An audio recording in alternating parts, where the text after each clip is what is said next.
நேயர்களுக்கு பணிவான வணக்கம். அதாவது திருச்சி மாவட்டத்தினுடைய எஸ்பி வருண்குமார் அவர்களுக்கு நாம் தமிழர் கட்சியில் இருக்கக்கூடிய சீமானின் தம்பிகள் கொலை மிரட்டல் விடுத்ததாக 2 பேரை பிடித்து காவல்துறை விசாரணை செய்தது. கணபதி, திருப்பதி அப்படி இருக்கிற 2 பேர். அந்த 2 பேரை பிடித்து விசாரணை செய்யும் பொழுது அவர்கள் கொடுத்த வாக்குமூலம், அதாவது சீமான், எங்களுடைய தலைவர் சீமான் தான் உங்களை மிரட்ட சொல்லி எங்களை சொன்னார் அப்படி என்று அவர்கள் வாக்குமூலம் கொடுத்திருக்கிறார்கள்.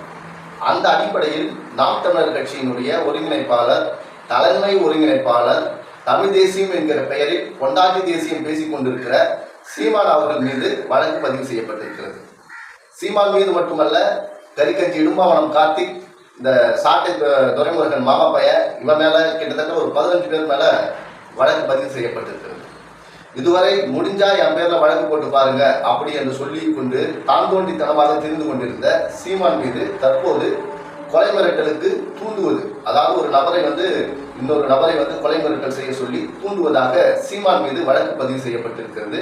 அதுவும் சாதாரண ஒரு நபரை அல்ல, ஒரு மாவட்டத்தையே கட்டி காப்பாற்றி கொண்டிருக்கிற எஸ்பிக்கு கொலை மிரட்டல் விடுத்திருக்கிறார்கள் இந்த நாம் தமிழர் ஆமை குஞ்சுகள். இது இவர்களுக்கு ஏற்பட்டிருக்கிற முதல் இதுதான் உங்களுக்கு அந்த கட்சியோட ஆரம்பம்னே நான் சொல்லுவேன். ஏன்னா இதுவரை இணையதளங்களில் மட்டுமே வாய்ப்பேச்சு பேசிக் கொண்டிருந்தவர்கள் களத்தில் இறங்கி களம் எப்படி ஆடுவது என்று கூட தெரியாத ஆமை குஞ்சுகள்.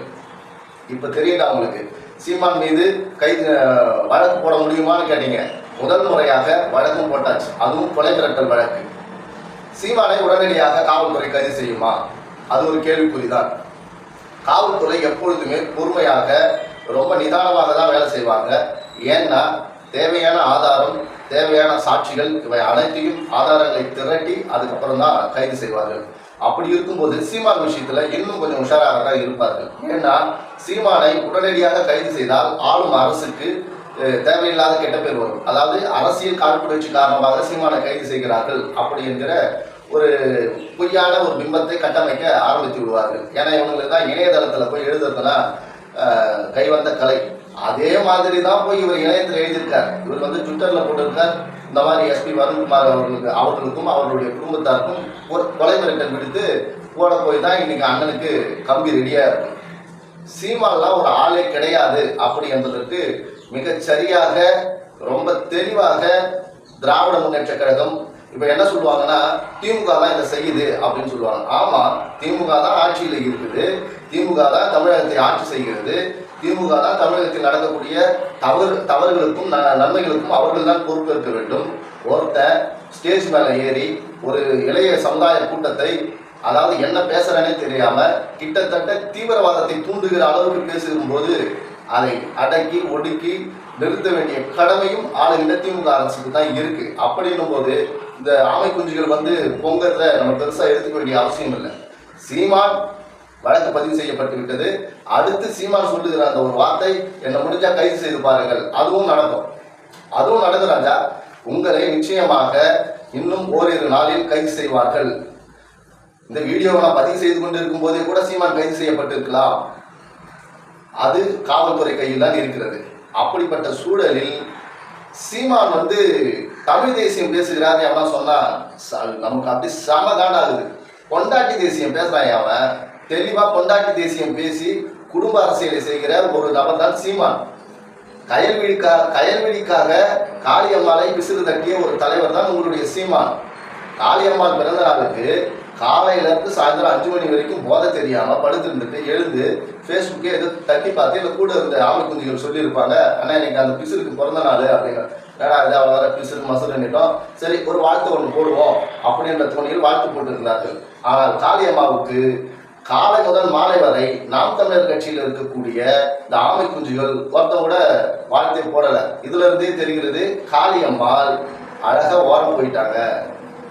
ஏன்னா பேசுற பேச்சு எப்படி காளியம்மா, இந்த வாய் இருக்கு, இந்த வாய் நாயும் எப்போ வேணாலும் அடிவாங்க. ஏன்னா நாய் எப்போ வேணாலும் சேட்டை பண்ணிடும், அந்த வாய் எப்போ வேணாலும் மாட்டி கொடுத்துரும். அந்த மாதிரி தான் காளியம்மாள் இன்றைக்கு எங்க போறதுனே தெரியாது. இதுல யாரோ ஒருத்தன் போட்டுருந்தான், திராவிட முன்னேற்ற கழகத்தில் போயிட்டு காளியம்மாள் இணைந்து விட்டார்கள். இதை விட திராவிட முன்னேற்ற கழகத்துக்கு கேவலம் வேற எதுவும் இருக்காதா தம்பி? அப்படி ஒரு செயலை திராவிட முன்னேற்ற கழக தலைமை செய்யவே செய்யாது. காளியம்மாள்லாம் மன்னிக்கவே முடியாத, மறக்க முடியாத ஒரு துரோகி.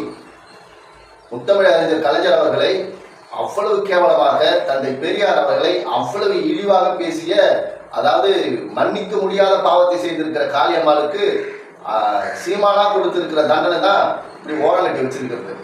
ஆக இவ்வளவு கேவலமாக, இவ்வளவு மட்டமாக நடந்து கொள்கிற சீமானை நம்பித்தான் இத்தனை பேரும் போறான். பின்னாடி போன அத்தனை பேருக்கு இனிமேல் தான் ஆட்டம் ஆரம்பம். ஏன்னா சீமான் மீது வழக்கு பதிவு, சீமான் மீது கைது. அடுத்து கைது செய்ததுக்கு அப்புறம் இந்த தம்பிக்கு ஏதாவது செய்ய போக அப்புறமா தான் இவங்களுக்கு தெரியும் பிபிடி ஆக்ட்னா என்ன, கைதுனா என்ன, ஜெயில்னா என்ன, பெயில்னா என்ன, கேஸ்னா என்ன, கோர்ட்னா என்ன, வழக்கறிஞர்னா என்ன, ஃபீஸ்னா என்ன, நேரம் எவ்வளவு கொண்டு அப்படி என்கிற விஷயம் இவர்களுக்கு இனிமேல் தான் தெரிய வரும். அப்படி அதாவது இதுவரை நம்ம சொல்லி வராத புத்தி அவர்கள் செயலில் நேரடியாக இறங்கி அவங்க பட்டு அனுபவிச்சு வெளியில வரும்போது தான் அவங்களுக்கு தெரியும். அதற்கான ஒரு நல்ல களமாக இது இருக்க வேண்டும் என்பதுதான் என்னுடைய ஆசை. சீமான் கைது செய்யப்பட வேண்டும், நிச்சயமாக கைது செய்யப்பட வேண்டும். சிறையில் அடைக்கப்பட வேண்டிய ஒரு குற்றவாளி தான் சீமான். ஏன்னா ஒரு சமூக விரோதி. இந்திய இறையாண்மைக்கும் தமிழ்நாட்டில் இருக்கக்கூடிய இளைஞர்களின் மூளை செலவு செய்து தவறான பாதைக்கும் அழைத்து செல்கிற இந்த சீமானை திராவிட முன்னேற்ற கழக அரசு நிச்சயமாக கைது செய்ய வேண்டும். இதை தமிழக மக்களும் எதிர்பார்த்து கொண்டிருக்கிறார்கள். மாணவர்கள், மாணவிகள், தமிழ்நாட்டு பெண்கள், இப்படி எல்லாருக்கும் கொடுக்கப்படுகிற சலுகைகளை இவன் ரொம்ப கேவலமாக கொச்சையாக பேசுறான். இவன் எடுக்கிறதே பிச்சை. திறநிதி என்ற பேர்களில் பிச்சை எடுக்கிற இந்த சீமான் மக்களுக்கு அரசு கொடுக்கிற அந்த நலத்திட்டங்களை அவ்வளவு கேவலமாக பேசி வருகிற இந்த சீமானை நிச்சயம் அரசு கைது செய்ய வேண்டும் என்று அதாவது மக்களின் சார்பாக கேட்டுக்கொண்டு உங்களிடம் விடைபெறுகிறேன். சீமான் கைது செய்யப்பட்டு சிறையில் கொண்டு செல்லப்படும் அந்த காட்சியை அடுத்த வீடியோவில் தங்களுக்காக நான் நிச்சயம் ஒளிபரப்புவேன். அதற்காக அவர் காத்து கொண்டிருக்கலாம். அடுத்து என்ன களம் நடக்கிறது என்பதை என்று கூறி உங்களிடம் விடைபெறுகிறேன். நான் உங்கள் கிருஷ்ணா. நம்முடைய சேனல் கண்ணை நம்பாதே நாட் 7. லைக் பண்ணுங்க, ஷேர் பண்ணுங்க, சப்ஸ்கிரைப் பண்ணுங்க, மறக்காம பெல் பட்டனை கிளிக் பண்ணுங்க. நன்றி, வணக்கம்.